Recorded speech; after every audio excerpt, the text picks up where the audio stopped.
Simli block Sabang panchayat अंतर्गत तेंतुलिया ग्राम श्री श्री दुर्गा माधव पंचकुंडीय महायज्ञ अनुष्ठित हो जाइछि।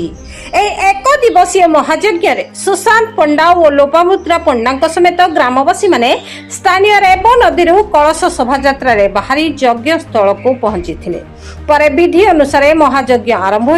मुख्य पूजक पंडित निरंजन पंडा, पंडित दयानिधि पत्री, जन्मेजय दास, राम मिश्र समेत 15 रु अधिक पंडित उपस्थित रही महायज्ञ कार्य संपूर्ण करथिले। एही महायज्ञ करिबा द्वारा ग्राम तथा ग्रामवासी सुरक्षा एवं समाज कल्याण निमंते एही यज्ञ 12 वर्ष धरी करि आसुछंती ग्रामवासी माने। एथिरे मुख्य उद्योक्ता रविंद्र भंज, वासुदेव दलाई, बाबू माझी, विश्वराम माझी, निरंजन बराळ, गोविंद माझी, ध्रुव माझी, उपेन्द्र भंज, अमूल्य जेना, विष्णु दास, संकर्षण नायक, वैकुंठ पाणिग्राही, दीनबंधु राउत, गोलक खुंटिया, शिव माझी, श्याम माझी, गोलक खुंटिया, सनातन भंज, दीनबंधु राउत, प्रभुजीत जेना, मंटू भंज, सुनु भंज, सौरभ महाकोड, लंबोधर दास, सूर्यनारायण भंज, मनोज जेना समेत अन्य माने उपस्थित रही महायज्ञ को सफल कराई। महायज्ञ 5 रु अधिक ग्रामर शताधिक लोकों निमंते प्रसाद सेवन व्यवस्था कर।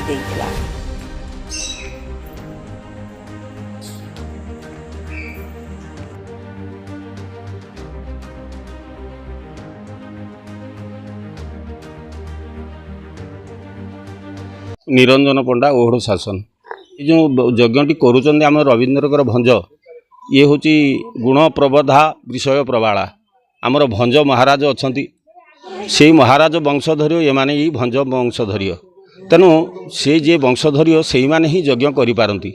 बहु कष्ट बहु दुखरे से 12 गंडा गाँ बुली मागण करी आउ ये यज्ञ टी समापन करने बहु इच्छुक यज्ञटी पूर्णाहुति करुचनी। जहाँ आज की 14-15 वर्ष है कर केते दिन जे करेंगे तांकर ये सामर्थ्य थी से कथा से भगवान हाथ में कथा।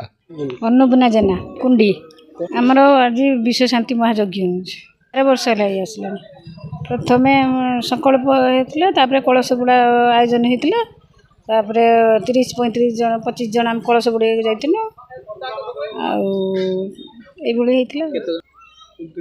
उद्देश्य गाँव विश्वर भल पाई आम यज्ञ करुँ समस्त भल उन्नति हाँपाई। मो ना अमूल्य कुमार जेना। ये जो यज्ञटा हूँ बालेश्वर सिमुलिया ब्लॉक सबंग पंचायत तेंतुलिया गाँव में आज को दीर्घ 12 वर्ष है यज्ञटी हूँ। सकाल 8 रु आमर कलश शोभा जाइए गाँव शेष भाग नदी कलश मुड़ी अणा जाए। विभिन्न प्रांतर पुरोहित मैंने आसती प्राय 15 रु 20 जन पुरोहित ये आसती। लोक मानकर समागम हुए किंतु आज गरम पाई टिके तार व्यतिक्रम देखा विशेष ना मुख्यतः देशर सर्वांगीन उन्नति मंगल यज्ञ करा।